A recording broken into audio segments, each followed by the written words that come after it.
अयोध्या में जो कुछ इस समय हो रहा है उसके सूत्रधार नरेंद्र भाई दामोदर दास मोदी जी हमारे देश के प्रधानमंत्री जी हैं, बड़नगर वाले। आज पहली बार आपने देश के प्रधानमंत्री नरेंद्र मोदी को ही कटघरे में खड़ा कर दिया है, वो भी राम मंदिर चंदा चोरी के मामले में। उत्तर प्रदेश जैसे बड़े राज्य का मुख्यमंत्री जो कि दूध का दूध पानी का पानी करने का वाक्य लेकर के आया था, आज 2 महीने तक फेल क्यों है? इसका मतलब उससे भी बड़ी कोई शक्ति है क्या बिना सबूत के इतनी बड़ी बात कह देना क्या सबूत चाहिए?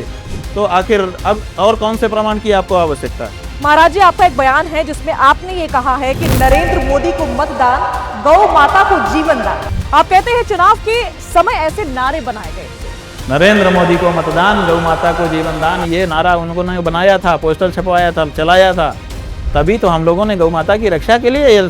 क्या चंपत राय दोषी करार दिए जा सकते हैं? ऐसा है कि चंपत राय जो हैं वो बहुत विश्वस्त व्यक्ति हैं। महाराज जी, राम मंदिर के मुद्दे पर आरएसएस से आपकी इतनी नाराजगी क्यों है? अरे भाई, नाराजगी इसलिए है कि वो राम जी को भगवान नहीं मानते।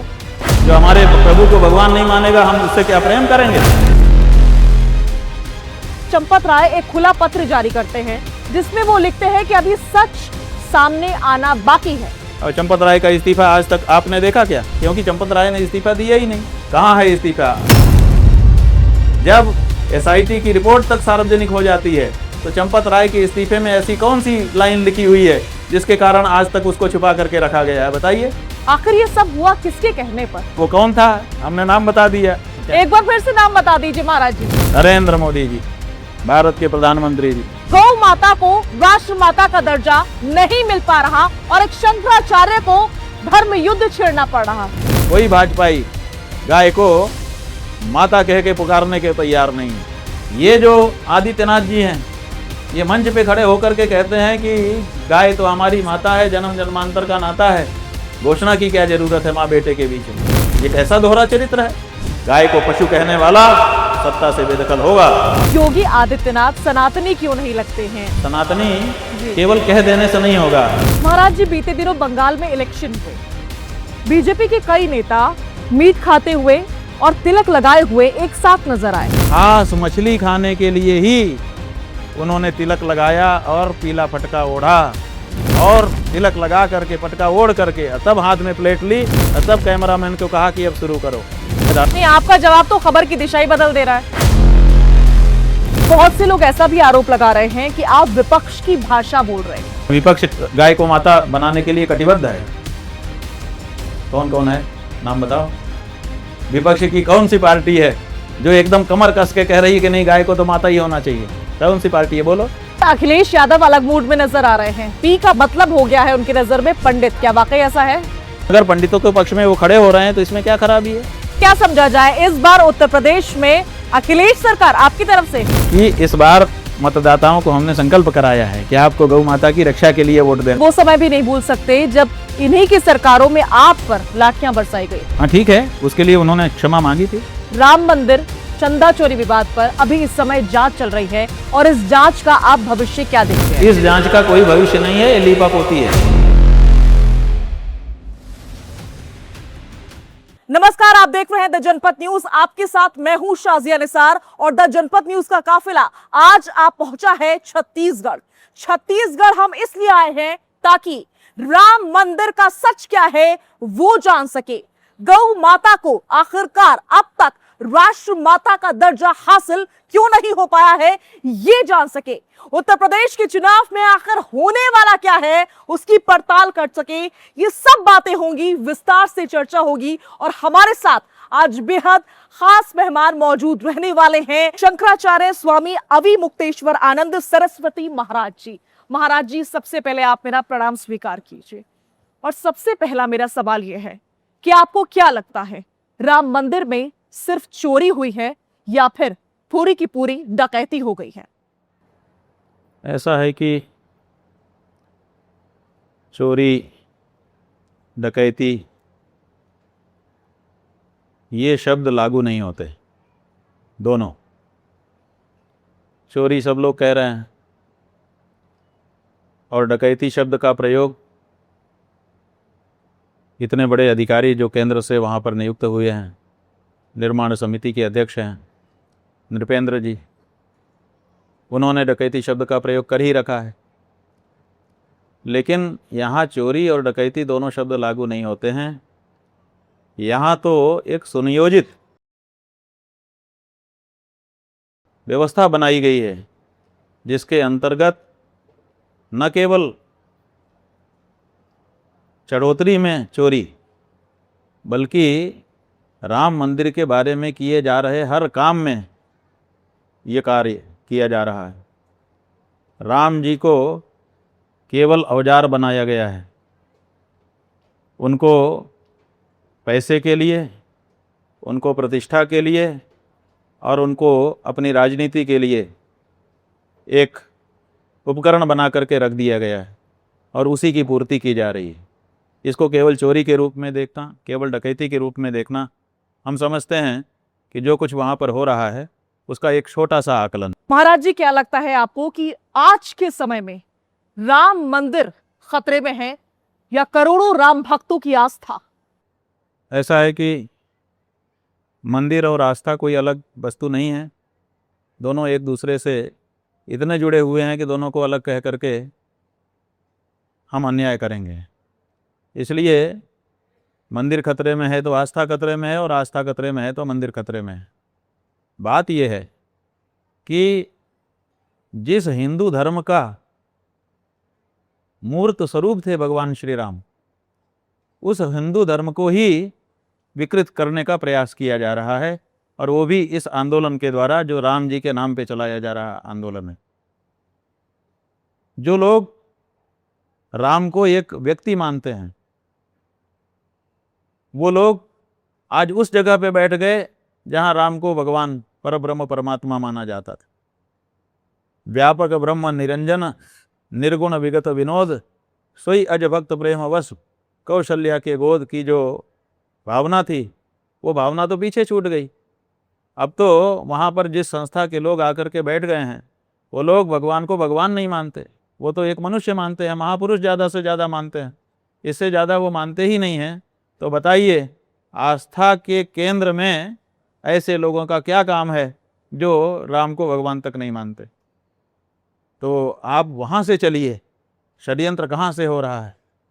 और इसीलिए चोरी डकैती ये सब शब्द बहुत छोटे पड़ जाते हैं जो कुछ वहाँ पर हो रहा है उसके आगे। महाराज जी, आपने अपने एक बयान में कहा है कि ये चोरी कोई आज के समय की चोरी नहीं है, बल्कि बहुत पहले से चलती आ रही है। आप आपकी बात क्यों कर रहे हैं?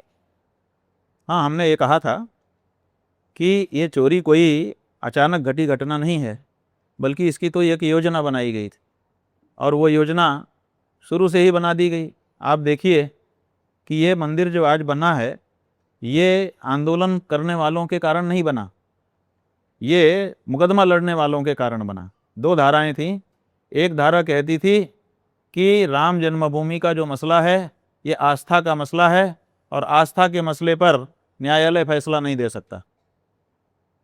और दूसरी जो भावना थी जनता की, वो ये थी कि आखिर तो निर्णय न्यायालय से होगा, इसलिए जो हमारे पास साक्ष्य हैं, प्रमाण हैं, उनको हम न्यायालय में रखेंगे। तो जो सनातन धर्मियों की वो धारा थी जो न्यायालय पे भरोसा करके तथ्यों को लेकर के न्यायालय पहुंची, उन्होंने मुकदमा लड़ा और उन्होंने मुकदमा जीता। और ये जो राम जन्मभूमि का मुकदमा था, ईस्वी सन 62 में ही इसमें ये तय हो गया था कि ये व्यक्तियों का मुकदमा नहीं है, ये कौम का मुकदमा है, माने कम्युनिटी का मुकदमा है। ये हिंदू कम्युनिटी का मुकदमा है और ये मुस्लिम कम्युनिटी का मुकदमा है, दोनों कम्युनिटी के बीच का मुकदमा है। इसलिए जब ये निस्तारण इसका होगा तो पूरे समाज को ये जगह मिलेगी।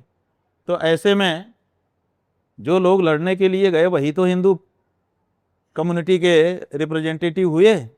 तो जब मुकदमा उन्होंने जीत लिया लड़ करके, तब उनको किस आधार पर हटा दिया गया, ये सबसे बड़ा सवाल है। और भारत की सुप्रीम कोर्ट भी इस बारे में चुप रह गई, ये बड़ा मजा है। तो जिन लोगों ने न्यायालय में भरोसा किया, जिन लोगों ने न्यायालय के सामने प्रमाण रखे, जिन्होंने पैरवी की, और जब उन्होंने मुकदमा जीत लिया तो उनको साइड लाइन कर दिया गया, और सरकार में बैठे लोग अपने चट्टे बट्टे चंगू मंगू अपने कार्यकर्ताओं को लेकर के आ गए और उन्होंने वहाँ ट्रस्ट बना करके कब्जा कर लिया। बताइए, सुप्रीम कोर्ट को क्या ये नहीं सोचना चाहिए था कि जिन लोगों ने ये कहा था, ये वही लोग हैं जिन्होंने कहा था कि कोर्ट आस्था के मामले में फैसला नहीं दे सकता, जो कोर्ट का निरादर कर रहे थे। आज वो लोग वहां पर बैठे हैं और सुप्रीम कोर्ट शांत है। और जिन लोगों ने सुप्रीम कोर्ट का आदर किया, न्यायालय का आदर करके वहां पर जाकर के मुकदमा लड़ करके जीता, उनको साइड लाइन कर दिया गया। तो जब ये किया जा रहा था उसी समय ये योजना बन गई थी कि अपने खास खास विश्वस्त लोगों को वहां बैठाओ ताकि मनमानी की जा सके। तो अब वो मनमानी हो रही थी, अब उसी में से थोड़ा बहुत आपको दिख गया तो आप लोग चोरी चोरी चिल्ला रहे हो। हम लोग तो कब से देख रहे हैं कि वहां क्या हो रहा है। आज जो चंदा चोरी हुआ है ये बहुत बड़ा प्रकरण है, ये हिंदू समाज जानता है, लेकिन इस प्रकरण का जिम्मेदार आप किसको मानते हैं? ऐसा है कि हम लोगों ने जो हमारा कर्तव्य था उसको किया, जो हमसे हो सका वो किया। आज भी हम भगवान श्री राम की जन्मभूमि के लिए बहुत कुछ करना चाहते हैं, लेकिन सामर्थ्य नहीं है, क्योंकि वहाँ केंद्र की सरकार, राज्य की सरकार आकर के बैठ गई है। सरकारीकरण हो गया है, पार्टीकरण हो गया है, संस्थाकरण हो गया है, इसलिए वहाँ हम लोग कुछ कर नहीं सकते हैं, इसलिए नहीं कर रहे हैं। लेकिन मन में कसक है।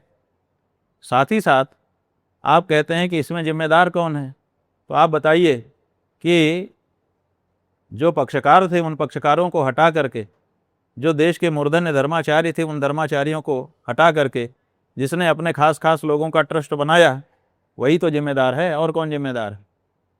भारत का प्रधानमंत्री जिम्मेदार है, क्योंकि भारत के प्रधानमंत्री ने जो मुकदमा लड़ने वाले पक्षकार थे, जिन्होंने मुकदमा लड़ा और जीता, उनको हटा दिया। जो भारत के मूर्धन्य धर्माचार्य थे, शंकराचार्य आदि, उनको हटा दिया और अपने खास खास विश्वस्त लोगों का ट्रस्ट बनाया। इसका मतलब है कि उनकी इसमें व्यक्तिगत रुचि थी, अपने खास खास लोगों को बैठा करके वो कुछ करना चाहते थे। और जो इतने दिन में दिखाई दिया वो यही दिखाई दिया कि वहाँ से चोरी हो रही थी। तो इसका मतलब है कि उन्होंने अपने खास लोगों को इसीलिए बैठाया था कि यहाँ से हमको पैसा निकाल करके दो ताकि हम अपनी राजनीति चमका सकें। और उनकी राजनीति चमक भी रही है। अखबारों में आए दिन समाचार छपते हैं कि इतने सांसद तोड़ लिए गए, इतने विधायक तोड़ लिए गए, अब यहाँ की सरकार गिरा दी जाएगी, अब यहाँ की सरकार बना दी जाएगी। आखिर इतना पैसा आ कहाँ से रहा है? आखिर हर जिले में इतने बड़े बड़े कार्यालय 5 स्टार जैसे क्यों बन रहे हैं?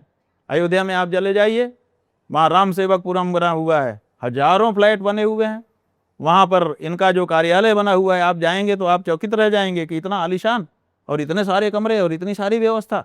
ये जो पैसे की नदी बह रही है, आखिर कहाँ से बह रही है? संस्था के पास इतना पैसा कहाँ से आ गया?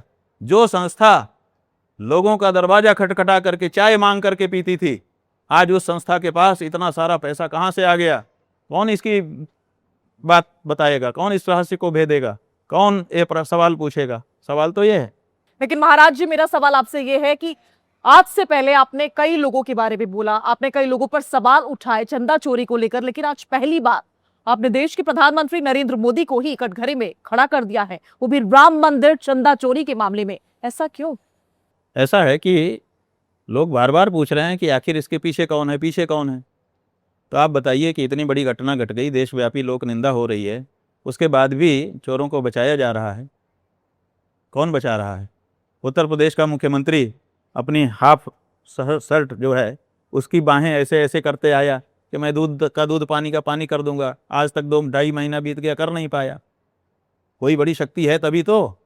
उत्तर प्रदेश जैसे बड़े राज्य का मुख्यमंत्री जो कि दूध का दूध, पानी का पानी करने का वाक्य लेकर के आया था, आज 2 महीने तक फेल क्यों है?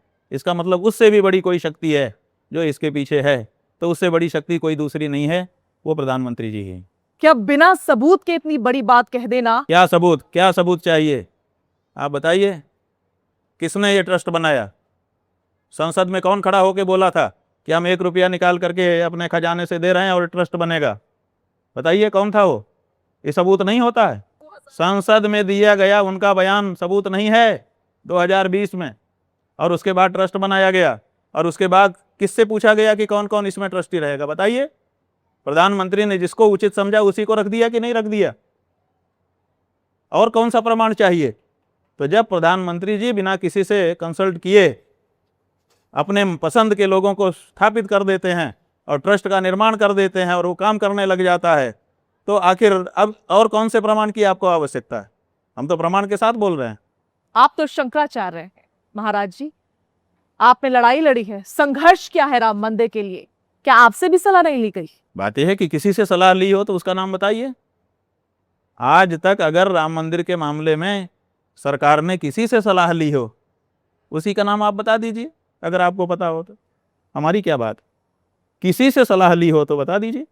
नहीं, मैं बीते 1 हफ्ते पहले अयोध्या गई थी, सुनने जानने लोगों को, वहां पर साधुओं से बात करने की कोशिश की, लेकिन एक अजीब सा डर महसूस हुआ। कोई कुछ बोलने को तैयार ही नहीं है, समझ ही नहीं आ रहा लोग बोल क्यों नहीं रहे हैं।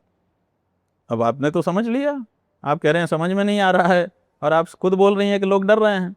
लोगों को डराया गया है। लोगों को डरा करके राज करने की एक पद्धति है।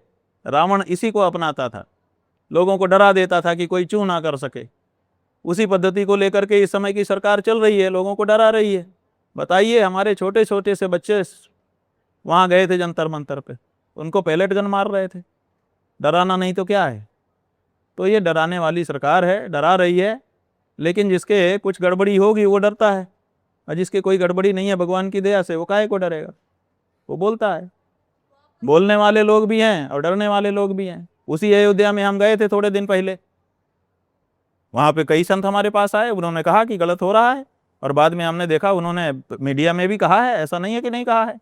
उसी अयोध्या के हमारे संतोष दुबे जी हैं, यहाँ आके बैठे हुए हैं इस समय। अयोध्या जी से चल करके छत्तीसगढ़ आए हैं, हमसे मिल रहे हैं, और ये हम देख रहे हैं कि वहाँ पे खड़े होके बोल रहे हैं। तो जो सच्चा है वो बोल रहा है, जिसकी कोई गड़बड़ी है वो अपनी गड़बड़ी के कारण दबा हुआ है, वो नहीं बोल पा रहा है। हम उसके ऊपर दया ही तो कर सकते हैं, उसको क्या करें हम। माने कि महाराज जी, अब तक जिस बड़ी शक्ति का दावा किया जा रहा था वो खुद प्रधानमंत्री है। बात यह है कि आप हमको कई तरफ से पूछ लीजिए, लेकिन जवाब एक ही निकल करके आएगा कि अयोध्या में जो कुछ इस समय हो रहा है उसके सूत्रधार नरेंद्र भाई दामोदर दास मोदी जी, हमारे देश के प्रधानमंत्री जी हैं, बड़नगर वाले। और ज़्यादा गहरा बताएं तब आप समझेंगे। ये इनकी मर्जी से चल रहा है बहन। प्रधानमंत्री जी ने अपने ढंग से इसको चलाया है। जब प्रतिष्ठा हुई तो प्रधानमंत्री जी आए। बताइए, राम मंदिर की प्रतिष्ठा में प्रधानमंत्री का क्या काम था सीधे? लेकिन बाकी किसी को नहीं। 5000 साधु संतों को बुलाया था, बहुत सारे विशिष्टजन भी देश के आए हुए थे, सबको बाहर बैठा दिया गया था, और पुलिस वालों ने पूरा परिसर खाली करवा लिया था। आप लोगों के पास रिकॉर्डिंग है, निकाल करके देख लीजिए। और थाली लेकर के एक व्यक्ति इतनी बड़ी भीड़ में, देखिए जहाँ पे बहुत सारे लोग आए हुए होते हैं वहाँ हर व्यक्ति केंद्र में जाना चाहता है, तो साहब को हटा दिया गया और एकदम मैदान खाली कर दिया गया, और एक व्यक्ति थाली लेकर के निकला, और सारे आप लोगों के कैमरे उसी को शूट कर रहे थे। जिम्मेदार ढूंढने का मौका आएगा तो आपके वो कैमरे की फुटेज सब गायब हो जाएगी। अरे भाई, जब वहां पे 10,000 देश के विशिष्ट लोग बैठे हुए थे, 5,000 साधु संत थे, आर्थिक मामले के, वैज्ञानिक मामले के, इस मामले के, उस मामले के, सब विशिष्ट जन वहां पर बैठे थे, और सबको दूर कर दिया गया था, और एक व्यक्ति थाली लेकर के अंदर जा रहा था, और उसी को पूरे देश के कैमरे शूट कर रहे थे। तो जिम्मेदार कौन दूसरा होगा? जब गर्भगृह के अंदर प्रतिष्ठा का कार्यक्रम हुआ तो वहां कौन था? दूसरे भी एक आ गए थे, मोहन भागवत जी। अगर मिलाना चाहें तो दूसरा नाम हुआ है, लेकिन पहला नाम तो नरेंद्र मोदी जी का है। वो वहां पे खड़े थे। जब आप वहां पर जाएंगे तो आज भी वहां पर पत्थर लगा है, उसमें नरेंद्र मोदी का नाम लिखा हुआ है, भागवत मोहन का नाम लिखा हुआ है। तो दूसरा कौन होगा? उसके बाद जब झंडा फहराने का हुआ तो बटन किसने दबाया था झंडे का? हालांकि बटन दबाने से झंडा नहीं चढ़ा था। सच्चाई ये थी कि चमड़े का जूता पहन करके सेना के जवान उसको पीछे से खींच रहे थे, लेकिन इस बात को छुपा लिया गया और झूठा, पूरी दुनिया के सामने झूठा प्रदर्शन किया गया कि बटन दबाने से, ऐसे करने से झंडा चढ़ गया। ये कौन कर रहा था? वो हाथ किसका था जो ऐसे ऐसे करके प्रणाम करते हुए एक ही हाथ 1000 बार दिखाया गया? वो हाथ किसका था? अगर ये सब कुछ नरेंद्र मोदी का था तो वहां पे चोरी के समय में नरेंद्र मोदी क्यों नहीं है? आप बताइए कौन सा प्रमाण आप चाहती हैं? जब हर जगह पर नरेंद्र मोदी थे तो वहां चोरी हो गई, तो भी उनका ही तो नाम आना चाहिए। लेकिन ये नहीं हो सकता है, जो अच्छा अच्छा होगा उसी में उनका नाम आएगा, बाकी के लिए बलि के बकरे होंगे। ये गलत बात है। तो आपने जो वहां पर किया वो चाहे अच्छा हुआ चाहे बुरा, उसकी जिम्मेदारी आपको लेनी चाहिए, ये हमारा कहना है, और आप जिम्मेदार हैं। क्या चंपत राय दोषी करार दिए जा सकते हैं? ऐसा है कि चंपत राय जो हैं वो बहुत विश्वस्त व्यक्ति हैं, जब हमसे अशोक सिंघल जी आज से 15-20 साल पहले मिले थे तो हमने उनसे पूछा था कि आपका सबसे विश्वस्त व्यक्ति कौन है, कभी ज़रूरत हमको पड़ेगी तो हम किससे बात करेंगे।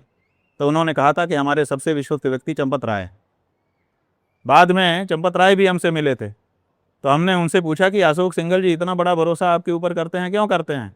उन्होंने कहा कि मैं भरोसेमंद हूँ इसीलिए करते हैं, सब लोग मेरा भरोसा करते हैं। मेरे पास जो संघ परिवार के 800 संस्थान हैं पंजीकृत, उनकी सबकी डीड मेरे पास है, उन्होंने मुझसे खुद बताया था। तो जिसके पास 800 संस्था की ओरिजिनल डीड रखी गई हो, मतलब समझिए कि वो सेफ लॉकर है, उसका गैर भरोसा किसी को नहीं है। तो इतना बड़ा विश्वस्त व्यक्ति कैसे बन जाएगा। चोरी करने वाला कभी विश्वस्त बन पाता है? जहाँ चोरी करेगा वहीं से भगाया जाएगा। तो इसका मतलब है कि ये व्यक्ति बिल्कुल चोर नहीं है।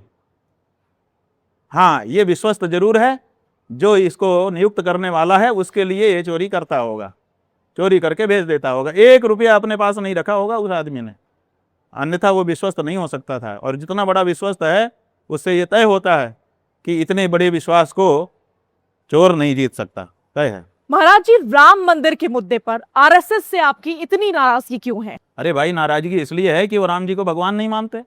जो हमारे प्रभु को भगवान नहीं मानेगा, हम उससे क्या प्रेम करेंगे?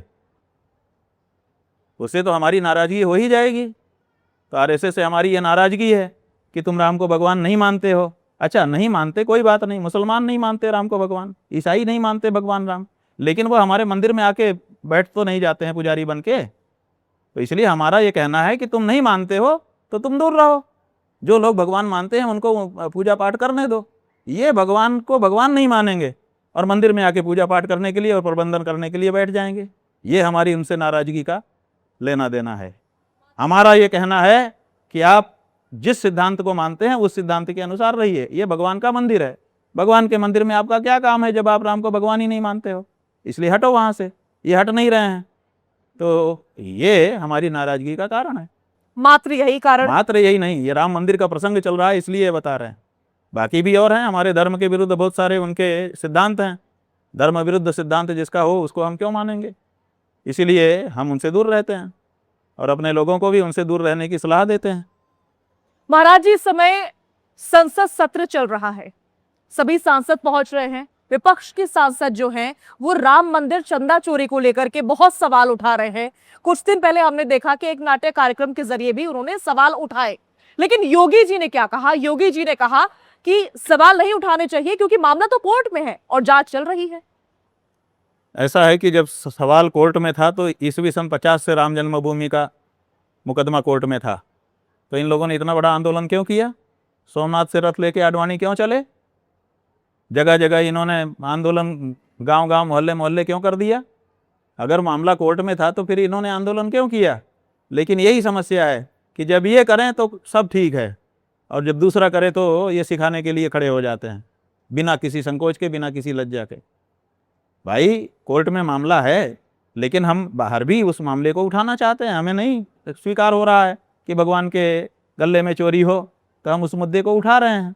और एक जागरूक नागरिक होने के नाते ये हमारा कर्तव्य है। भारत के संविधान ने कहा है कि अगर कहीं कुछ गड़बड़ी हो रही है तो भारत के नागरिक का ये कर्तव्य है और अधिकार भी है कि वो उचित कानों तक उस बात को पहुंचाए। तो हम लोग न्यायालय तक, हम लोग सरकारों तक, हम लोग पुलिस पार्टी तक, हम लोग अच्छे लोगों तक इस बात को पहुंचा रहे हैं। क्या करा दूं?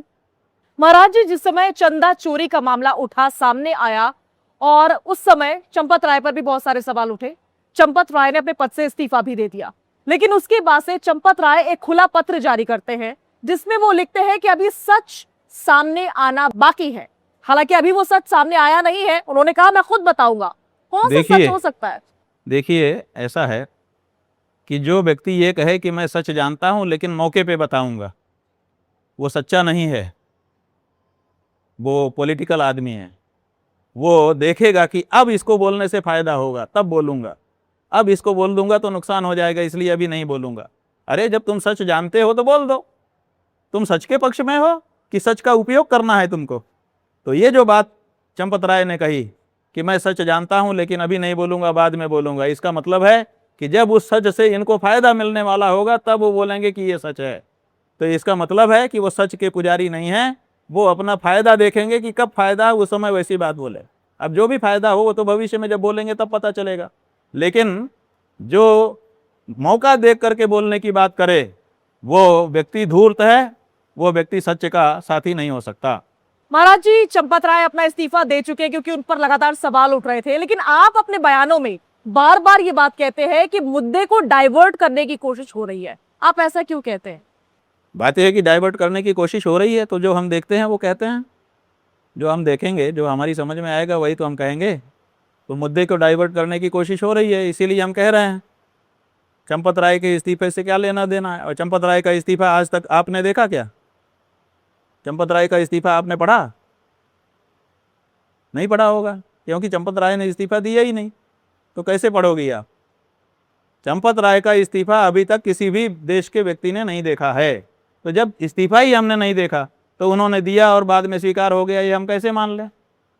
इस मामले में हुआ यह है कि चंपत राय ने कोई इस्तीफा दिया नहीं, लेकिन उनसे बड़े स्तर के लोगों ने कह दिया कि इन्होंने इस्तीफा दिया, तो वो बेचारे खंडन नहीं कर पाए और हवा हवा में ही उनका इस्तीफा स्वीकार करने का प्रस्ताव भी पारित हो गया। कहाँ है इस्तीफा? जब एसआईटी की रिपोर्ट तक सार्वजनिक हो जाती है तो चंपत राय के इस्तीफे में ऐसी कौन सी लाइन लिखी हुई है जिसके कारण आज तक उसको छुपा करके रखा गया है? बताइए, उसमें कौन सी ऐसी पंक्ति है जिस पंक्ति के कारण उसको हिडन रखा गया है? बोलिए। ये सब बातें ऐसी हैं जिनके बारे में विचार करने की जरूरत है। महाराज जी, जिस समय ट्रस्ट बनाया जा रहा था बहुत सी शिकायतें मिली हैं। अयोध्या में गई थी, खास करके वहां से शिकायत है कि ना साधुओं को पूछा गया, ना संतों को पूछा गया, ना कार सेवकों को पूछा गया, ना पक्षकारों को पूछा गया, ना पैरोकार को पूछा गया। आखिर ये सब हुआ किसके कहने पर? ये देखिए, अब आपने जितनी बात हमको कहनी थी सब खुद ही कह दिया। आपके प्रश्न में सब बात आ गई। आखिर कोई था जिसके कारण किसी को नहीं पूछा जा रहा था, जबकि मंदिर का काम था, संत महंत का ही काम था, पंडित विद्वान का ही काम था, लेकिन इन सबको नहीं पूछा गया। पक्षकारों का ही था उनको नहीं पूछा गया। इसका मतलब है कि कोई था। अब वो कौन था? हमने नाम बता दिया, आप लोग नाम लेने में संकोच कर रहे हो। इतना ही तो अंतर है, और क्या? एक बार फिर से नाम बता दीजिए महाराज जी। नरेंद्र मोदी जी, भारत के प्रधानमंत्री जी। उन्होंने अपने आप को वहाँ खड़ा कर दिया तो स्वाभाविक है सब लोग को प्रधानमंत्री के पद का संकोच हो गया। अगर वो केवल नरेंद्र मोदी होते तो शायद उनकी कोई ना मानता, लेकिन चूंकि उनके पास भारत के प्रधानमंत्री का पद भी था, इसलिए लोगों ने भारत के प्रधानमंत्री पद का लिहाज किया और कहा चलो यही सही। हमारे साथ अनेक संतों महंतों की बातचीत हुई थी उस समय। लोगों ने यही कहा कि भाई ये प्रधानमंत्री स्वयं इंटरेस्ट ले रहे हैं तो चलो इन्हीं को करने दिया जाए, कुछ को अच्छा करेंगे, ऐसा सोच करके लोग चुप रह गए। लेकिन मन में तो सबके बात थी कि भाई ये प्रधानमंत्री का इसमें सीधा क्या लेना देना है।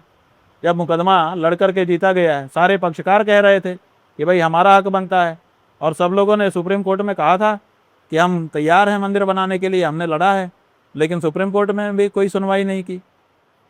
सरकार को लिख करके दिया लोगों ने, सरकार ने कोई सुनवाई नहीं की। प्रधानमंत्री के पद के संकोच के कारण ये जो चाहते गए करते चले गए, कोई बोल नहीं पाया। और आज भी अधिकतर लोग जो नहीं बोल पा रहे हैं वो उन्हीं के भय से नहीं बोल पा रहे हैं। महाराज जी, अब बात कर लेते हैं जांच की। जांच हो रही है, क्या लगता है आपको कि एसआईटी कुछ कर पाएगी? इसके पहले कई और एसआईटी बन चुकी है, कई और जांचें बैठ चुकी हैं, आज तक उनकी रिपोर्ट नहीं आई। इसी की कैसे रिपोर्ट आ जाएगी? 15 दिन में सब कुछ वारा न्यारा करने की बात थी, दूध का दूध पानी का पानी करने की बात थी, और आप देख ही रहे हैं कि 2 महीने से ज़्यादा का समय बीत गया, अभी तक तो कुछ नहीं है। तो ये समय टाला जा रहा है ताकि दूसरे कोई मुद्दे आ जाएं, ये मुद्दा पीछे चला जाए, ख़त्म हो जाए। और इसके पीछे और कोई दूसरी टैक्टिस नहीं है, डिले टैक्टिस। इसको डिले टैक्टिस कहते हैं कि डिले करो, अपने आप लोग भूल जाएंगे, दूसरे मुद्दे सामने आ जाएंगे। ऐसा है कि लोग तो भूल ही जाते हैं, ये बात भी सही है। नए मुद्दे आते हैं तो बड़े बड़े मुद्दे लोग भूल गए, बड़े बड़े मुद्दे लोग भूल जाते हैं, तो इसलिए भूल ही जाएंगे। सरकार जो ये सोच रही है कि डिले करो ताकि लोग भूल जाएं, तो ठीक है, थोड़ा देर लगेगी क्योंकि बड़ी चोट है इसकी जनता के मन में, लेकिन फिर भी देर लगेगी तो क्या, भूल तो जाएंगे, आज नहीं तो कल भूल जाओ। महाराज जी, आगे बढ़ते हैं और बात कर लेते हैं गौ माता के मुद्दे की। गौ माता के मुद्दे को लेकर के आप देश के अलग अलग राज्यों में जा रहे हैं, लेकिन उसी समय देश में जब सनातन के नाम पर बनी सरकार है तब गौ माता को राष्ट्र माता का दर्जा नहीं मिल पा रहा और एक शंकराचार्य को धर्म युद्ध छेड़ना पड़ रहा है। ऐसा क्यों? ऐसा इसलिए, ये जो धर्मयुद्ध हमारे द्वारा छेड़ा गया है, जो परिस्थितियां उत्पन्न हुई हैं, उससे ये सिद्ध हो रहा है कि ये सरकार जैसा कि कहती थी कि मैं सनातनी हूँ, मैं हिंदू हूँ, मैं हिंदू हितों की पैरोकार हूँ, हिंदू संस्कृति को मानती हूँ, ये सब बातें झूठ थी। कल ही पूरी खुल जा रही है। अगर ये सचमुच हिंदू होते तो आप बताइए कि किसी हिंदू से आप पूरे देश में जा करके पूछ लीजिए कि बोलो, अगर तुमको मौका मिल जाए तो तुम गाय को पशु की जगह पशु काट करके पशु शब्द माता गौ माता के लिए माता शब्द लाने में कितनी देर करोगे? दूसरा दिन कोई नहीं करेगा। और ये 12 साल से नरेंद्र मोदी केंद्र में बैठे हैं, 9 साल से आदित्यनाथ योगी वहाँ बैठे हैं, और यहाँ दूसरे प्रदेशों में भी जो 22 प्रदेश हैं उनमें भी आगे पीछे सब बैठे ही हुए हैं, लेकिन किसी प्रदेश में कोई भाजपाई गाय को माता कह के पुकारने के तैयार नहीं है। सब पशु पशु कह करके पुकार रहे हैं। आप बताइए, जो गाय को पशु कहे वो हिंदू हो सकता है? तो हमारी तो साफ साफ परिभाषा है, जो गाय को पशु कहे वो हिंदू नहीं है, जो गाय को माता कहे वही हिंदू है। तो इसलिए हम तो एकदम स्पष्ट हैं, लेकिन जनता में अभी इतनी स्पष्टता नहीं है, इसीलिए ये चल रहे हैं।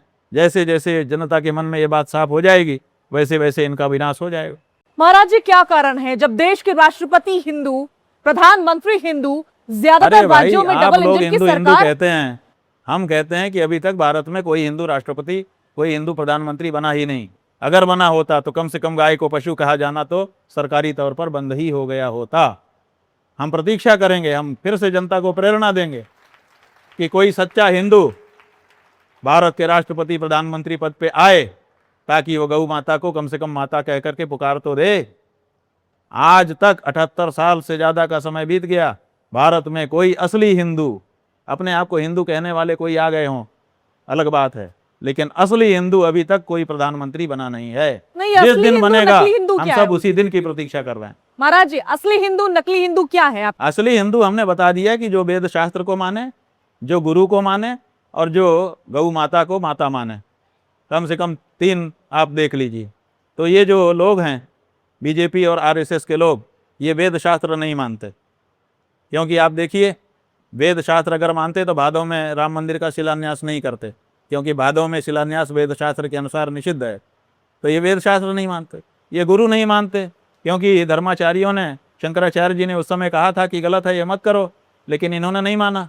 और ये वैसे भी गुरु नहीं मानते, ये एक डंडा गाड़ करके उसमें भगवा झंडा लगाते हैं, कहते हैं कि यही गुरु है, इसी को गुरु प्रणाम करो, इसी को गुरु दक्षिणा दो। इसका मतलब है कि ये वेद शास्त्र नहीं मानते, ये गुरु नहीं मानते, और गाय को पशु कहते हैं, माता नहीं मानते। तो जो ये 3 ना मानता हो उसको वो नकली हिंदू, और जो ये 3 मानता हो वो असली हिंदू।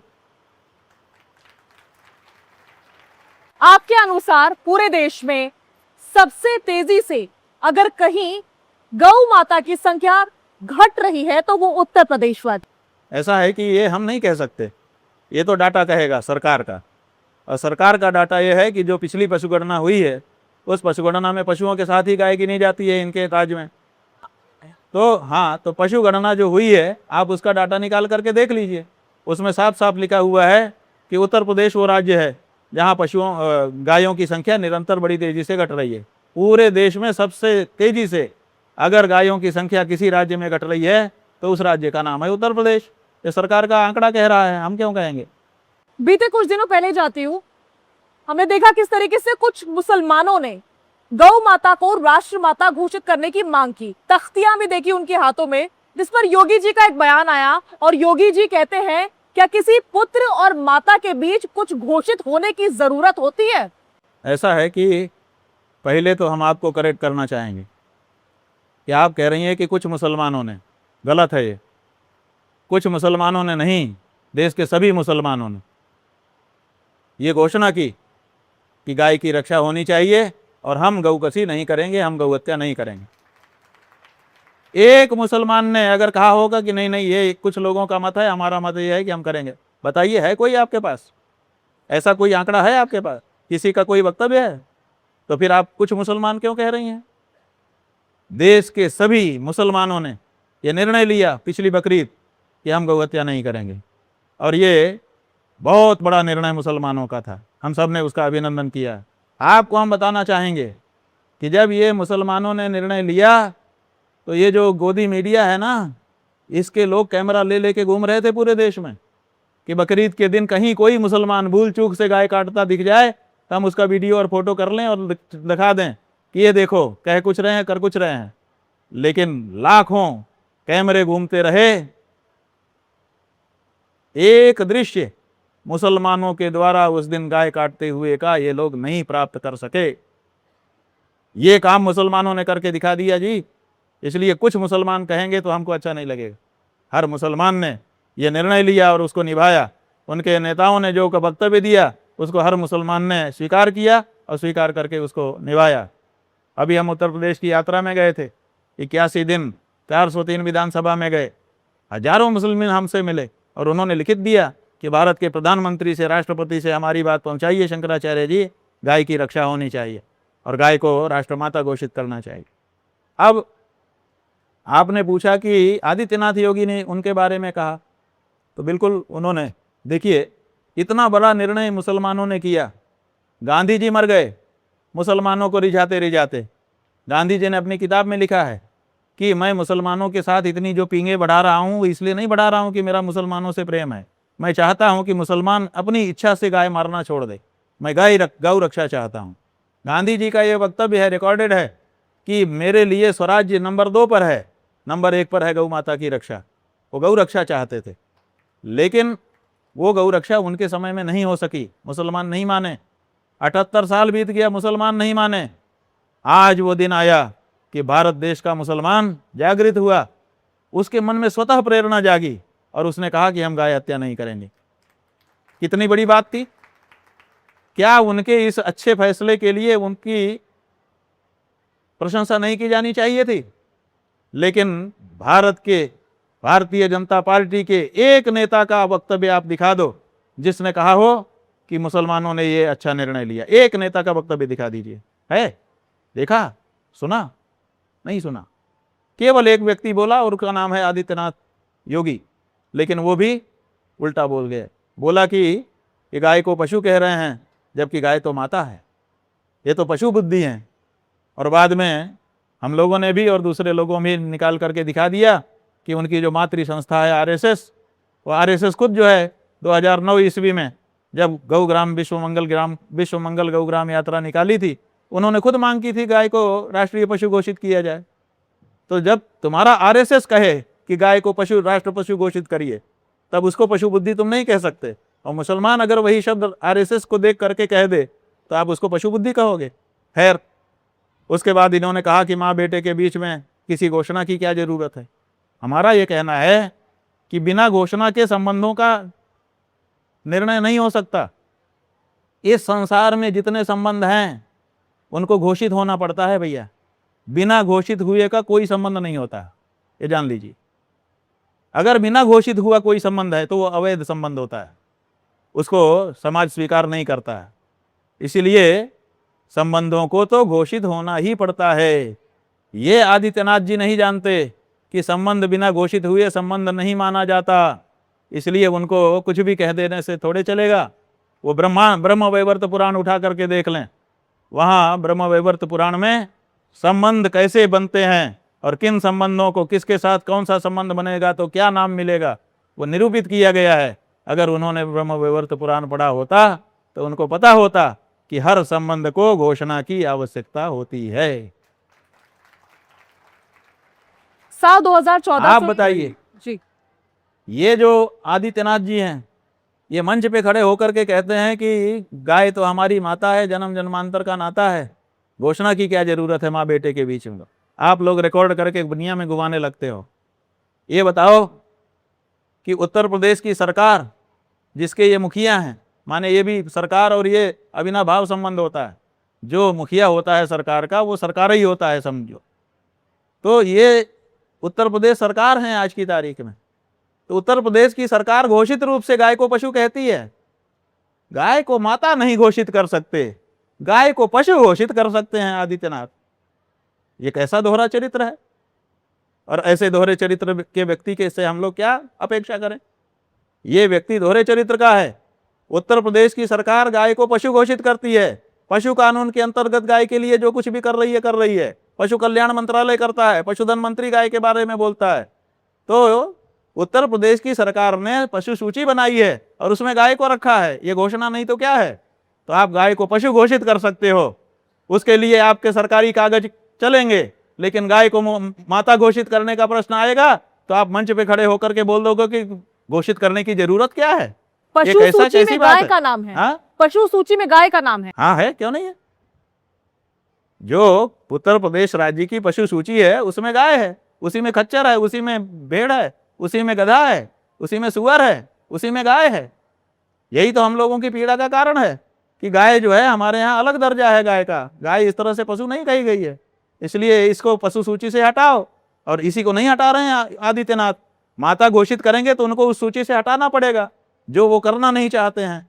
तो आप समझिए कि जब वो मंच पे खड़े होते हैं तो कहते हैं हमारा जन्म जन्मांतर का नाता है, गाय हमारी माता है, और जब ऑफिस में जा करके मीटिंग लेते होंगे तब गाय तो पशु की सूची में ही है ना।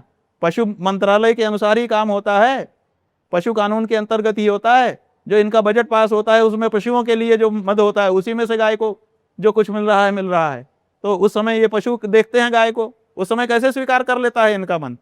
माने कार्यालय में तुम कुछ और हो और मंच पे तुम कुछ और हो। इसी को दोगला कहते हैं, हालांकि कह देने से बुरा लग जाता है लोगों को। ये ठीक नहीं है, दोहरा चरित्र नहीं होना चाहिए।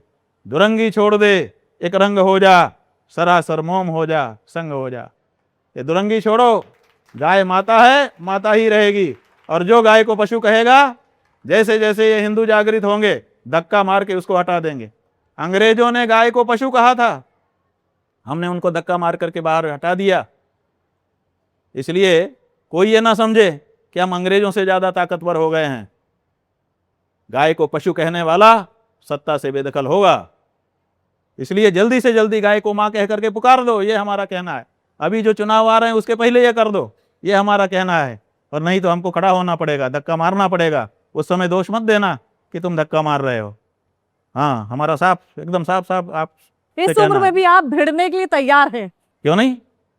हमारी माँ को कोई पशु कहेगा, हम काहे के बेटे कि हम भिड़ ना जाएं उससे। आपकी माँ को कोई पशु कहे, आप चुप रह पाओगी? चलो बोल दो। नहीं रह पाएगा, कोई नहीं रह पाएगा जिसका सचमुच का भाव होगा। और जो केवल कहने के लिए कह रहा होगा वो कुछ भी करेगा, जैसे ये लोग कह रहे हैं, कालनेमी, दिखावटी, ढोंगी।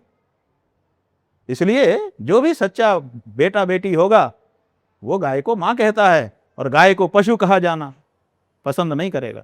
महाराज जी, साल 2014 से पहले का प्रधानमंत्री नरेंद्र मोदी का एक बयान है, जिसमें भारत दुनिया के टॉप बीफ एक्सपोर्टर्स में से एक हुआ करता था। तब प्रधानमंत्री नरेंद्र मोदी ने एक बयान में कहा था कि मेरा कलेजा फट जाता है जब मैं ये सुनता हूं कि भारत टॉप बीफ एक्सपोर्ट्स में से एक है, बीफ एक्सपोर्ट करता है। लेकिन आज भी वही स्थिति है, टॉप 3 देशों में हमारी नहीं है जी। जब उन्होंने 2013 में ये कहा था कि सुप्रीम कोर्ट का एक फैसला आया था गाय के बारे में, सुप्रीम कोर्ट ने केंद्र की सरकार को डायरेक्ट किया था, डायरेक्शन दिया था कि गाय के लिए पूरे देश में एक कानून बना दो। इस प्रदेश में कुछ, इस प्रदेश में कुछ, बेचारी मारी मारी फिर रही है, एक कानून बनाओ देश में। उसका परिप्रेक्ष्य लेकर के नरेंद्र मोदी ने वक्तव्य दिया था कि देखिए अब तो सुप्रीम कोर्ट भी कह रहा है, लेकिन मनमोहन सिंह प्रधानमंत्री हैं, वो नहीं कर रहे हैं। ये गुलाबी रंग देख करके तुम्हारा कलेजा दुखता है कि नहीं? मेरा तो दुखता है। ये किन बातों के लिए गर्व किया जा रहा है? ये सब उनके वक्तव्य थे। उन्हीं वक्तव्यों को देख करके तो हम लोग जो है पागल हो गए कि ये मनमोहन सबको हटाओ, मोदी को ले आओ। तब तो हम लोग लेके आए थे मोदी को कि ये आएगा तो हमारी गौ माता की रक्षा हो जाएगी। और जब 12 साल नहीं किया तब ना आज उनके खिलाफ हम खड़े हुए हैं, ऐसे थोड़े खड़े हो गए। जब वो बने थे तो उनके बनने पर सबसे बड़ा उत्सव हम ही ने मनाया था, रिकॉर्ड पर है। तो ऐसी परिस्थिति में हम लोगों ने उनके वक्तव्य पे भरोसा किया था और उन्होंने हमारे भरोसे को चकनाचूर कर दिया। 12 साल के लंबे समय में गद्दी पर बैठने के बाद भी उन्होंने वो काम नहीं किया जो काम पहले दिन उनके द्वारा किया जाता हम लोग देखना चाहते थे। गाय आज भी पशु है और गाय आज भी काटी और बेची जा रही है। ये गलत है और हम हिंदुओं के देश में, जिसमें आज भी हम बहुमत में हैं, कल को क्या होगा, हम बहुमत में रहेंगे कि नहीं रहेंगे पता नहीं है। जब नहीं रहेंगे तब की तब है। आज तो हम बहुमत में हैं, कम से कम आज तो हमारी माता को माता का दर्जा मिलना चाहिए। और आज अगर हम बहुमत में है और हमारी माता पशु कही जाए और बोटी बोटी करके बेची जाए, ये कैसे हम स्वीकार कर लें? यही हमारा कहना है। महाराज जी, आपका एक बयान है जिसमें आपने ये कहा है कि नरेंद्र मोदी को मतदान, गौ माता को जीवन दान। आप कहते हैं चुनाव के समय ऐसे नारे बनाए गए थे, लेकिन क्या वो सच होता दिख रहा है आपको आज के समय? ऐसा है कि ये नारा जो है, हमारा वक्तव्य नहीं है, ये नारा बनाया गया था और पोस्टर छपवाए गए थे, गली गली में लगाए गए थे। अभी भी इंटरनेट पर कहीं कहीं पोस्टर वो चिपके आपको मिल जाएंगे, इंटरनेट पे खोज लीजिए। नरेंद्र मोदी को मतदान, गौ माता को जीवन दान, ये नारा उन्होंने बनाया था, पोस्टर छपवाया था, चलाया था। तभी तो हम लोगों ने गौ माता की रक्षा के लिए ये सरकार को हटा करके, जो मनमोहन सिंह बड़े अच्छे से सरकार चला रहे थे 10 साल से, उनको हटा करके क्यों लाया गया? क्योंकि ये कहते थे कि हम गौ माता के लिए खड़े होंगे, हम हिंदुओं के लिए खड़े होंगे। ये तुष्टीकरण कर रहे हैं, हम तुष्टीकरण से परेशान थे। हम हिंदू सरकार चाहते थे, हिंदू हित चाहते थे, तो हम लेके आए थे। और जब इतना लंबा समय हो गया अभी तक नहीं हुआ, तो अब इनसे हमारा मोह भंग हो गया। इसमें क्या बात है? बिल्कुल सीधी सी बात है, गलत कुछ नहीं। महाराज जी, सीधा सवाल, हमको हक है, हम इनको ले आए थे तो हम इनको धक्का मार के हटा भी सकते हैं। हमारा दोनों हक है। मतदाता का यही तो हक है कि वो जिसको चाहे ले आए, जिसको चाहे धक्का मार के उलट दे। तो अब मतदाता के पास हम गए थे, उत्तर प्रदेश में पूरे मतदाताओं के पास गए थे, फिर जाएंगे और मतदाताओं को प्रेरित करेंगे। धीरे धीरे मतदाता जागेगा तो धोखेबाजों को हटाएगा, सच्चे लोगों को लेके आएगा। ऐसी क्या बात? लेकिन आज के समय में महाराज जी, आपको लोग योगी और मोदी का विरोधी मानते। ऐसा है कि नासमझ लोग हैं, वो क्या जाने। अधिकतर लोग जो है ज़्यादा नहीं सोच पाते हैं। वो समझते हैं कि हम मोदी का विरोध कर रहे हैं। हमने ये बात साफ की थी, देखिए हम मोदी का विरोध नहीं कर रहे हैं। जैसे आप अगर किसी धोबी को देखें तो वो कपड़े को उठा उठा के ऐसे पत्थर पे पटकता है, एकदम निर्दयी की तरह, लगता है कि कपड़े का दुश्मन है। लेकिन कोई भी जानकार क्या कहेगा कि एक धोबी कपड़े का दुश्मन है? वो तो कपड़े का दोस्त है।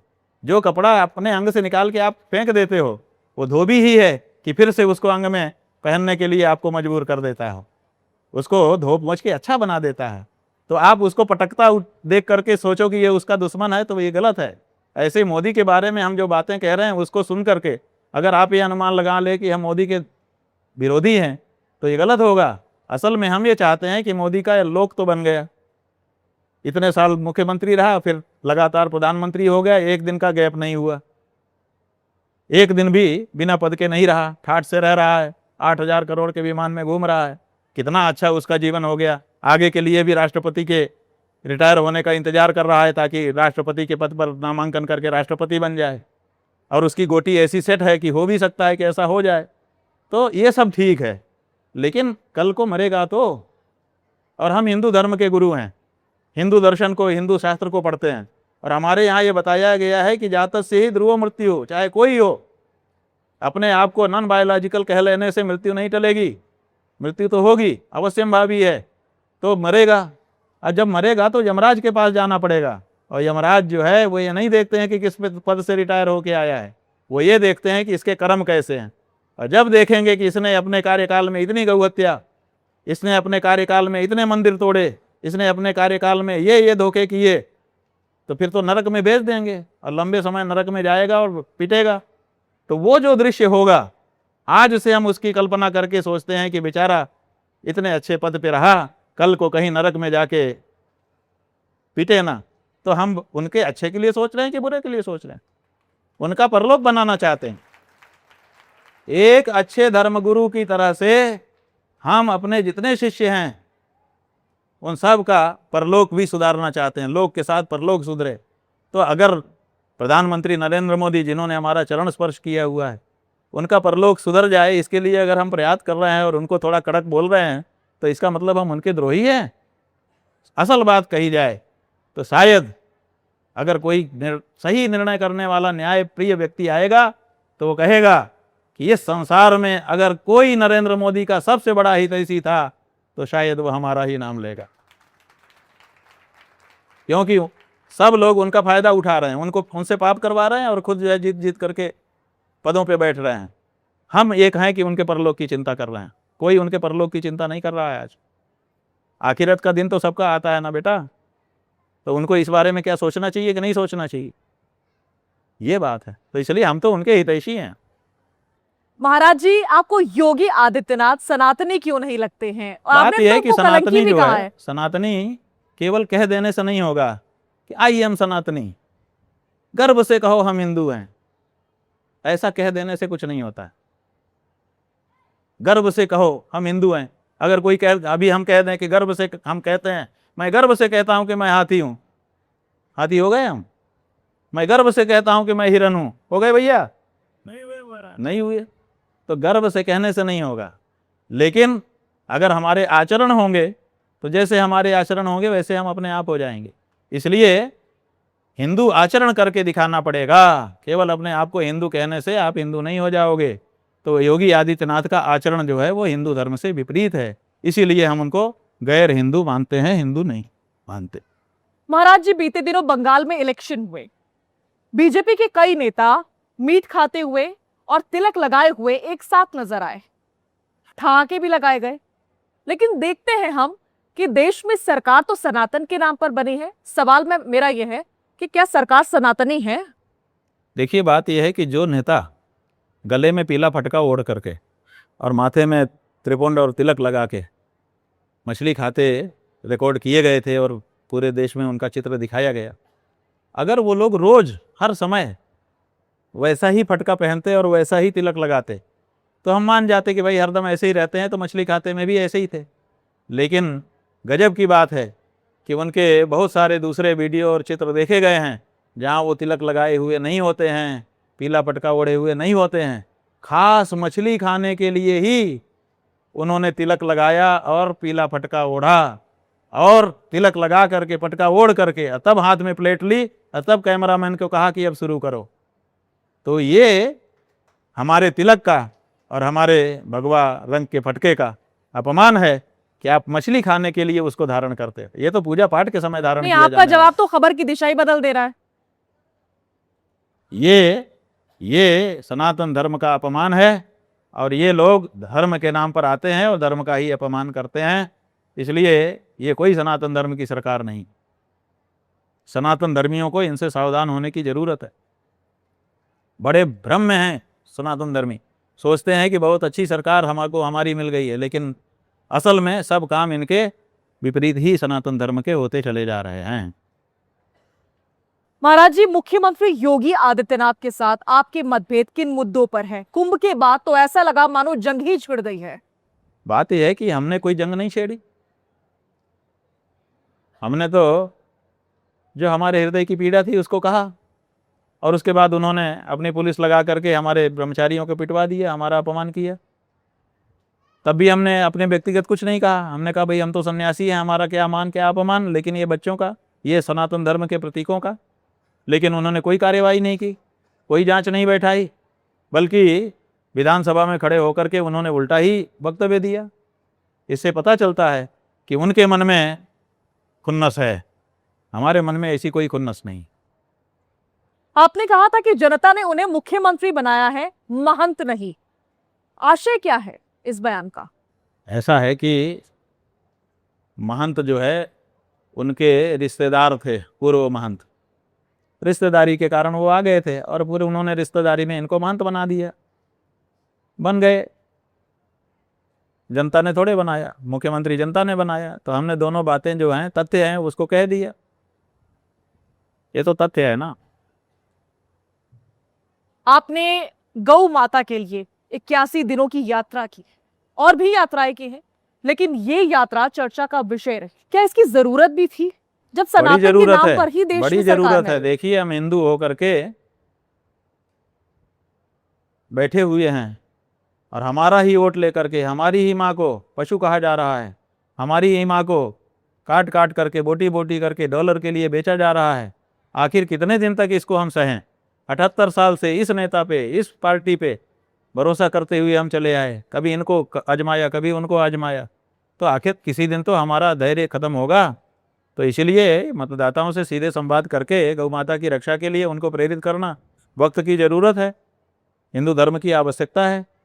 और स्वयं आदित्यनाथ जी ने कहा वक्तव्य में कि कालनेमी हमारे समाज में घुस आए हैं, तो उनको चाहिए था, उनके पास इतनी बड़ी LIU है, इतना बड़ा IB है, सब कुछ है, उनके पास लोग रहते हैं, जानकारी होती है। उन्होंने कहा कि हमारे समाज में कालनेमी घुस आए हैं, तो उनको उसी समय कालनेमियों का नाम भी कहना चाहिए था, लेकिन उन्होंने केवल इतना ही कह करके चुप्पी मार ली। तो हमको तो खोजना पड़ेगा ना कि आखिर कालनेमी कौन आ गए। तो हम खोज रहे हैं कि कालनेमी कौन है, और जो लग रहे हैं उनका पर्दाफाश कर रहे हैं। तो हम तो आदित्यनाथ जी का काम कर रहे हैं, क्योंकि उन्होंने ही कहा था कि हमारे समाज में कालनेमी घुस आए हैं जो कि हमारे समाज को क्षति पहुंचाएंगे। लेकिन महाराज जी, गौ रक्षा का मुद्दा तो बीजेपी के मैनिफेस्टो में दशकों से रहा है। भाई मैनिफेस्टो में रहा है, लेकिन मौके पे कहाँ उतरा। लिखा पढ़ी में रहा है, मंचों के भाषण में रहा है, लेकिन मौके पे गाय के लिए क्या हालत है। आप उत्तर प्रदेश में जाके किसी उनके गौ आश्रय केंद्र का विजिट तो करो, कैमरा लेके जाने ही नहीं देंगे अंदर, क्योंकि अंदर कुछ भी ऐसा नहीं है जिसको शूट किया जा सके, दिखाया जा सके। बहुत हालत खराब है। आप ये कहना चाह रहे हैं कि केंद्र और राज्य सरकारें गौरक्षा के मुद्दे पर विफल साबित हुई है? बिल्कुल पूरी तरह से विफल साबित हो गई। अब तो वो कहें भी तो उनका भरोसा नहीं करना चाहिए, क्योंकि उनको पहले दिन ही ये काम करना चाहिए था।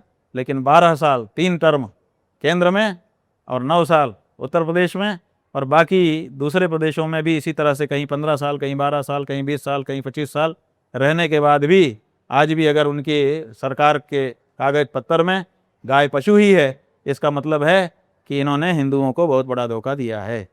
गौरक्षा के मुद्दे पर सरकार से आपकी क्या अपेक्षा है? हमारी अपेक्षा ये है कि सबसे पहले जितनी भी सरकारें हैं प्रदेश की, जितने भी प्रदेश हैं हमारे, सब प्रदेश की सरकारें हिंदुओं की भावना की अनदेखी ना करें। सबसे पहले गाय को माता का दर्जा दें, पशु सूची से हटाएं। ये अंग्रेजों ने किया था, हमारे यहाँ कभी नहीं रहा। यहाँ तक कि मुसलमानों के ज़माने में भी, जब मुगलों का राज था ना 700 साढ़े 700 साल, तब भी गाय को पशु नहीं कहा गया, गाय को माता ही कहा गया।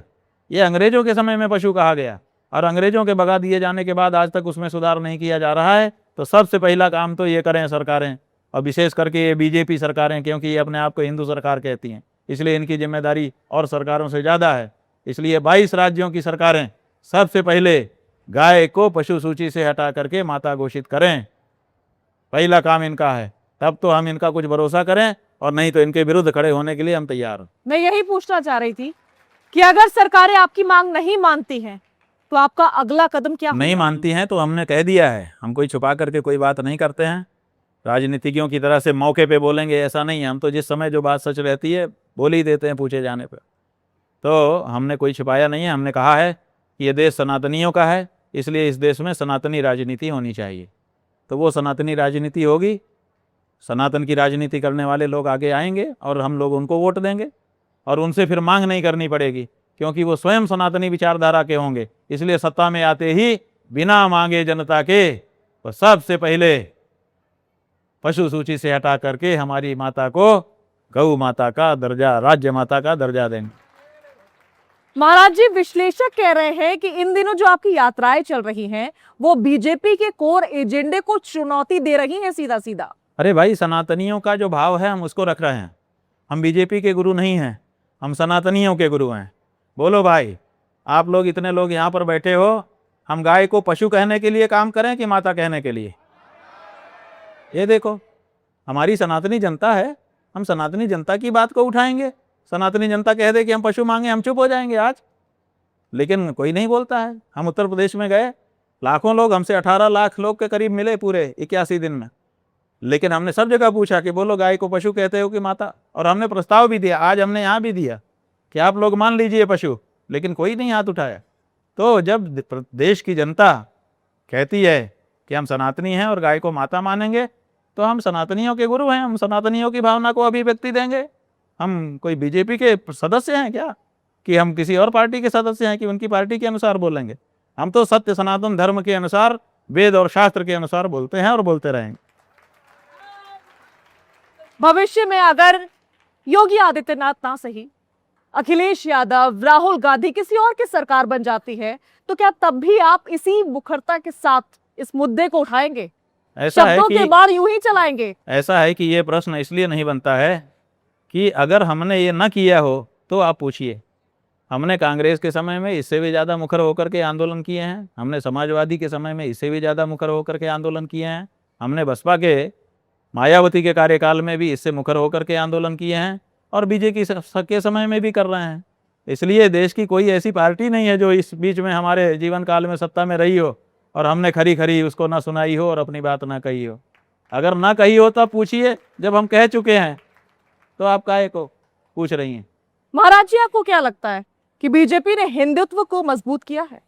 बात यह है कि हिंदू भावना तो उन्होंने उठाई, लोगों को हिंदू हिंदू कह करके भावुक तो बना दिया, लेकिन जिस रास्ते पर वो हिंदू हिंदू करके ले जा रहे हैं वो रास्ता गलत है। वो चाहते हैं कि देश में गौहत्या बंद ना हो, बल्कि हमारे हिंदुओं के लड़के गाय का मांस खाना सीख जाएं, इसके लिए उनके प्रयास चल रहे हैं। तो ये तो गलत है ना। अगर आप ये कर देंगे तब तो फिर हमारा हिंदू तो ही समाप्त हो जाएगा। इसी तरह से दूसरी भी बातें हैं।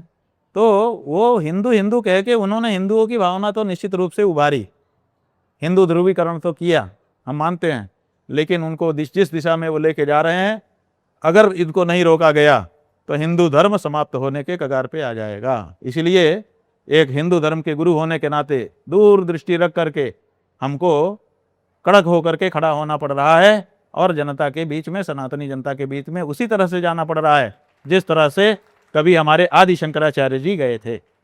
महाराज जी, बहुत से लोग ऐसा भी आरोप लगा रहे हैं कि आप विपक्ष की भाषा बोल रहे हैं। अच्छा, विपक्ष गाय को माता बनाने के लिए कटिबद्ध है? कौन कौन है, नाम बताओ। विपक्ष की कौन सी पार्टी है जो एकदम कमर कस के कह रही है कि नहीं, गाय को तो माता ही होना चाहिए? कौन सी पार्टी है, बोलो बोलो। शब्दहीन हूं मैं। नहीं है, कोई पार्टी नहीं है जी। और हम बोल रहे हैं तो हम अपनी बात बोल रहे हैं कि किसी विपक्ष की बात बोल रहे हैं? ये इनका ये तरीका है कि इनके पक्ष में जो ना हो उसको ये खींच तान करके दूसरे पाले में डालना चाहते हैं ताकि बीच में लाइन खींच के लड़ाई हो सके। हम जो है आप सनातन धर्म की बात बोल रहे हैं। हमारी बात किसी पार्टी के पक्ष में हो जाए, विपक्ष में हो जाए, वो हम नहीं जानते हैं, हम तो अपनी बात बोल रहे हैं। अब कोई फ़ायदा हम उठा ले, जैसे अभी हम गए थे उत्तर प्रदेश में तो हमने देखा कि कांग्रेस पार्टी के लोग, समाजवादी पार्टी के लोग, आम आदमी पार्टी के लोग, वो किसानों की जो हरे गमछे वाली पार्टी है, हमको नाम याद नहीं है, उनके लोग, ये लोग आ करके गौ माता के लिए खड़े हो रहे थे। तो अब गाय के लिए कोई खड़ा हो रहा है तो अच्छी बात है, खराब क्या है इसमें? तो हमने सबका स्वागत किया। लेकिन इसका मतलब ये है, हम वैसे वाले गुरु नहीं हैं कि कोई नेता हमारे पास आ जाए तो हम उसी के चेला बन जाए। समझ गए? बहुत सारे ऐसे भी गुरु हैं कि कोई नेता उनके पास आ जाता है तो उसी के चेले वो खुद हो जाते हैं।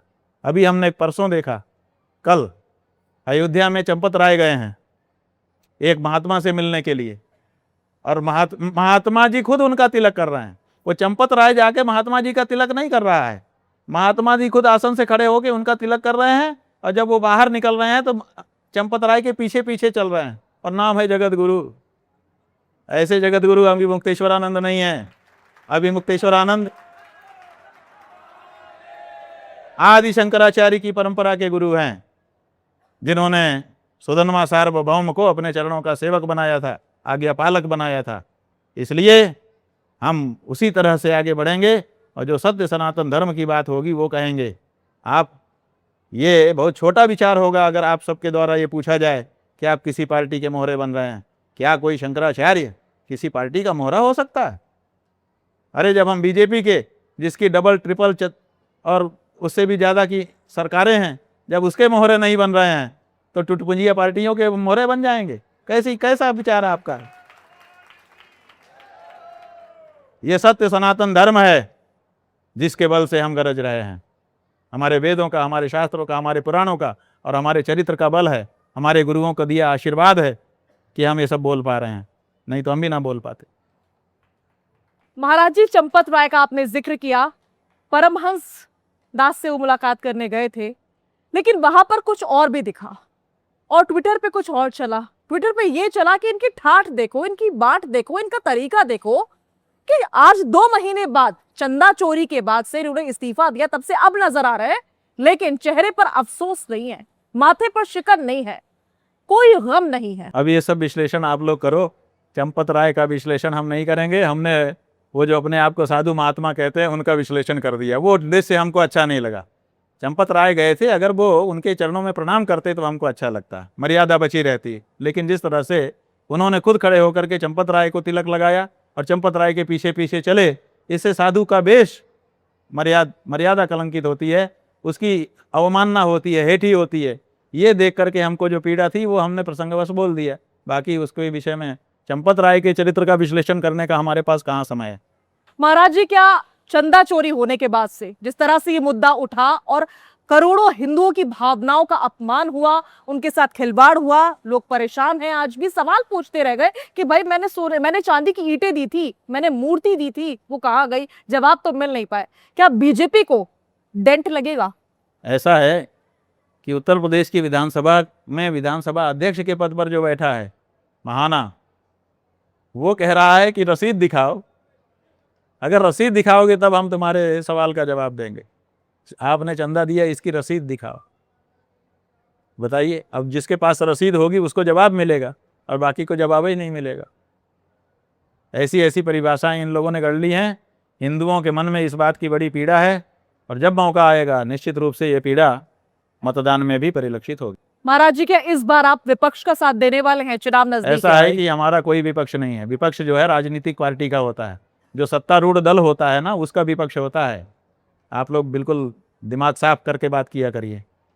जो व्यक्ति सत्ता में है उसके लिए विपक्ष है, जो विपक्ष में है उसके लिए सत्ताधारी पार्टी है। हमारे आपके लिए कौन विपक्ष है? हमारे आपके लिए सरकार है और सरकार के अलावा कोई नहीं है, तो हमारे लिए कौन विपक्ष है? इसलिए विपक्ष की क्या आवाज़ होती है?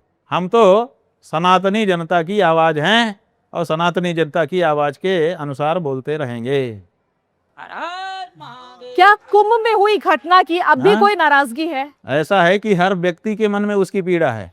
हम जहाँ जहाँ गए लोगों ने कहा कि हमें वो दृश्य बोलता नहीं है कि जैसे चोटी पकड़ पकड़ करके मारा जा रहा था। वो तो एक दृश्य था, वैसे कई वहाँ पर दृश्य थे जो हमने देखे और हमारे लोगों ने थोड़ा सा आप बता पाए हमें? वो सब बता दिया है। जब हम 10 दिन वहाँ बैठे थे, यही सब दिन भर चलता था, तो हम सब बता चुके हैं, सब रिकॉर्ड पर है।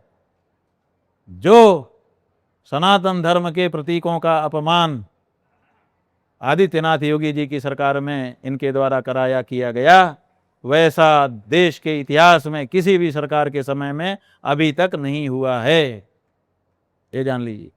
और वो करा के ये बैठे हुए व्यक्ति हैं। इस बार अखिलेश यादव अलग मूड में नजर आ रहे हैं। पी का मतलब पंडित, क्या वाकई ऐसा है? अब उनके PDA उन्होंने समीकरण रखा है। अब पी का मतलब वो क्या लगाएंगे, तो जो शॉर्ट फॉर्म बनाता है, आद्य अक्षर संग्रहित करता है, वही बता सकता है। हम उसमें अगर वो कह रहे हैं कि मेरे पी का मतलब पंडित है, तो फिर आपको मानने में क्या दिक्कत है? अगर वो कह रहे हैं कि मेरे पी का मतलब पीड़ित है, तो आपको मानने में क्या दिक्कत है? जो शब्द रखता है वही तो उसका अर्थ बताएगा, और वो बता रहे हैं। और अगर पंडितों के पक्ष में वो खड़े हो रहे हैं तो इसमें क्या खराबी है?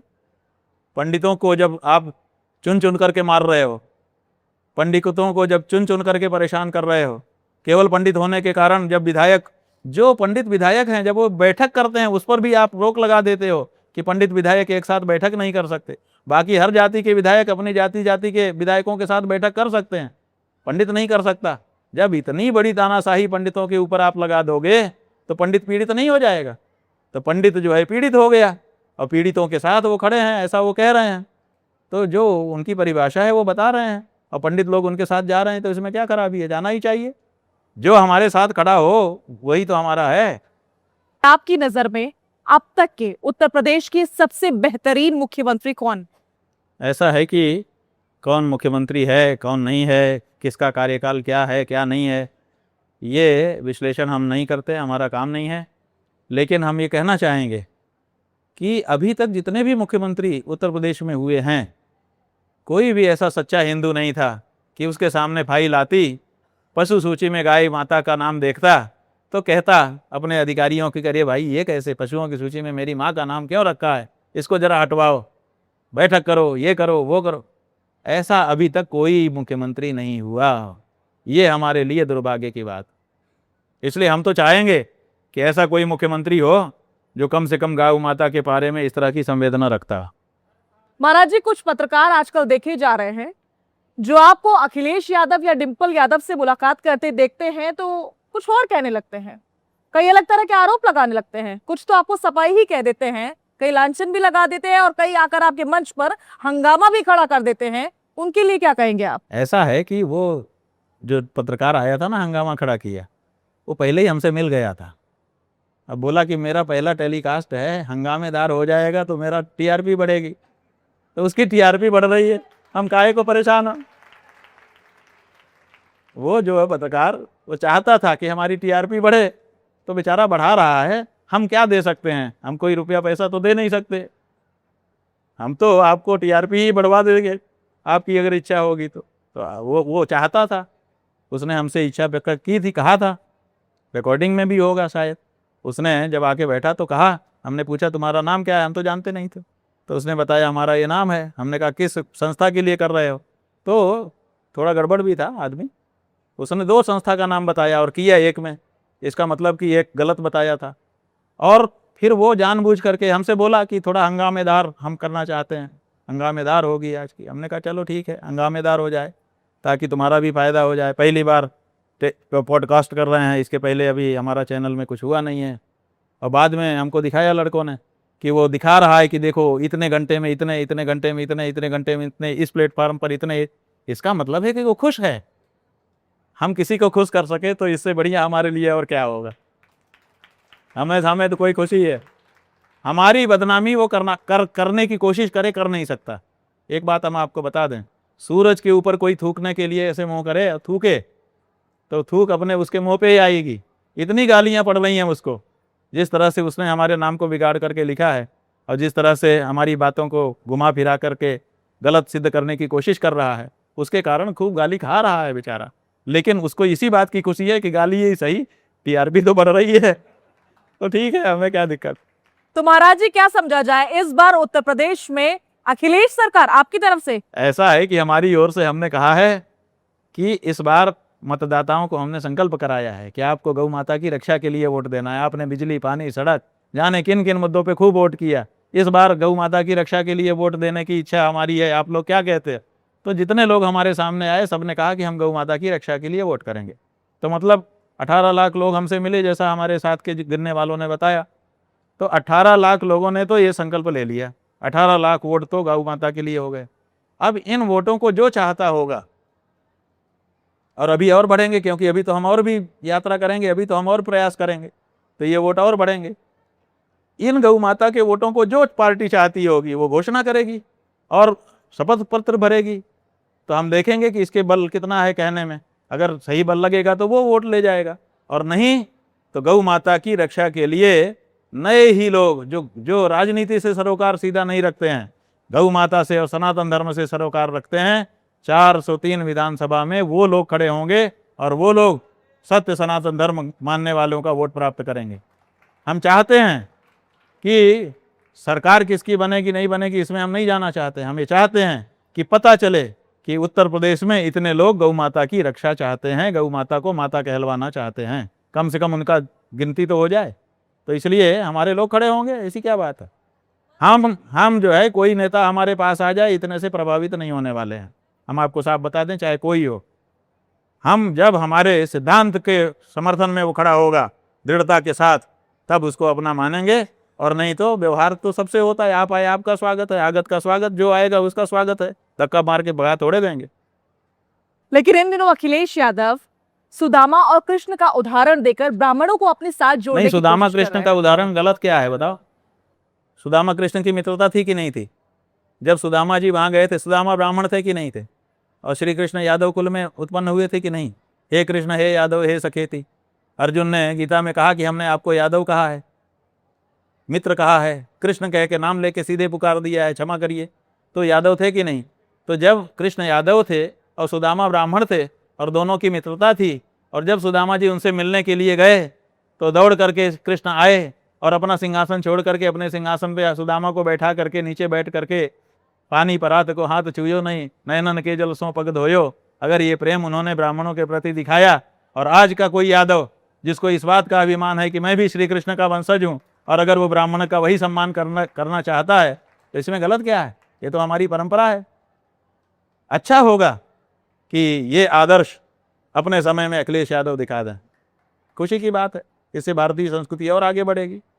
लेकिन महाराज जी, हम वो समय भी नहीं भूल सकते जब इन्हीं की सरकारों में आप पर लाठियां बरसाई गई। हाँ ठीक है, उसके लिए उन्होंने क्षमा मांगी थी, उन्होंने गलती की थी, हमने गलती का विरोध किया था। उसके बाद उनकी सरकार गिर गई थी। उनकी सरकार जो गिर गई, उनके पास जो रिपोर्ट थी कि हम जीत रहे हैं, लेकिन उनकी सरकार अंतिम समय में गिर गई, वो हमारे ऊपर लाठी मारने से ही गिरी थी। बाद में उन्होंने इसका विश्लेषण किया कि क्या हुआ, कैसे हुआ, सब कुछ जानने के बाद फिर वो हमारे पास आए, उन्होंने माफ़ी मांगी, हमारे गुरु ने उनको क्षमा किया। और केवल हमसे नहीं, अभी कुछ लोगों ने हमने देखा लिखा है कि अकेले में जाके माफ़ी मांग ली, उससे जनता को क्या। ऐसा नहीं है। अखिलेश यादव ने पब्लिकली मीडिया बाइट दे करके 50 कैमरों के सामने कहा कि मैं माफ़ी मांगने के लिए आया हूं, मैंने माफ़ी मांगी है और ये बात हुई है और इनके गुरुजी ने हमें क्षमा किया है और हम बहुत कृतज्ञ हैं कि हमें क्षमादान मिला है। तो आप देखिए कि आज की तारीख में देश में एक नेता बता दीजिए जो गलती करे और बाद में उसको पछतावा करे और उसकी माफ़ी मांग ले। माफ़ी मांग लेना कमजोरी नहीं है, माफ़ी मांग लेना भी एक बहुत बड़ा गुण है। आज गलती पे गलती आप करते चले जा रहे हो और गलती मारने को तैयार नहीं हो।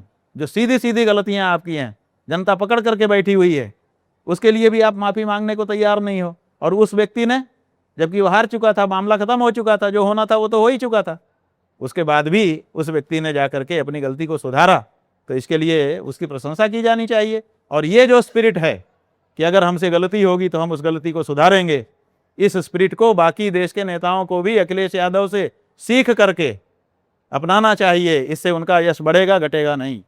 ये महाराज जी, क्योंकि मेरी आपसे पहली मुलाकात है, इसलिए मेरा सवाल ये बिल्कुल जायज बनता है।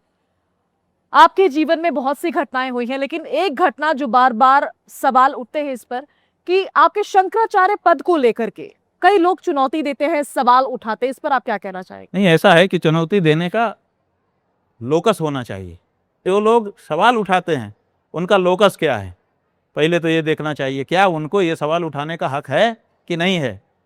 और दूसरी बात यह है कि क्या किसी चीज़ का निर्णय जीवन पर्यंत होता है? आप बताइए। जब जिसको मन में आएगा कहेगा कि मैं मानता हूँ, मैं नहीं मानता हूँ, क्या ऐसा होता है? एक बार अगर निर्णय हो गया तो उसके बाद सबको मान लेना पड़ता है। तो जब एक बार हमारे बारे में निर्णय हो गया तो उसके बाद अब रोज रोज सवाल उठाने का क्या मतलब है? अब ये लोग ज़बरदस्ती उठाते चले जाते हैं, संकोच नहीं है, लिहाज नहीं है, अपनी गरिमा का इनको भान नहीं है। ये हमारे शंकराचार्य होने पर प्रश्न उठाते हैं, हमारे शंकराचार्य होने पर कोई प्रश्न नहीं है। पूर्णतया नियमानुसार इस गद्दी पर हम बैठे हैं और इस गद्दी के अनुरूप जो कार्य है उसको कर रहे हैं।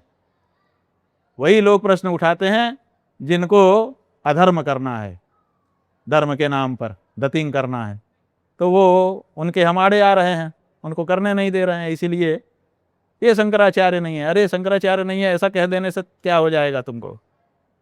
शंकराचार्य तो जो है वही रहेगा। तो हम तो शंकराचार्य हैं, विधि विधान के साथ हमने बार बार बता भी दिया है। आप कहेंगे तो हम दोबारा बोल करके बता देंगे, हमें कोई दिक्कत नहीं है। महाराज जी, एक बार फिर से मैं अपने पुराने मुद्दे पर वापस लौटूंगी, जो कि राम मंदिर का मुद्दा है।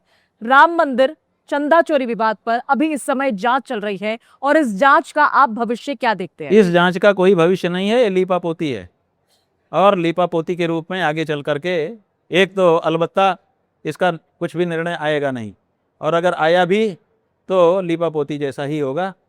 जो चोर हैं वो अभी रडार से बहुत दूर हैं, इसलिए रडार इतना कमज़ोर है कि उनको कभी पकड़ नहीं पाएगा। हाँ, वही है कि बादलों के पीछे पकड़ लेने वाली जो रडार है, अगर वो रडार कुछ काम करे तो बात अलग है।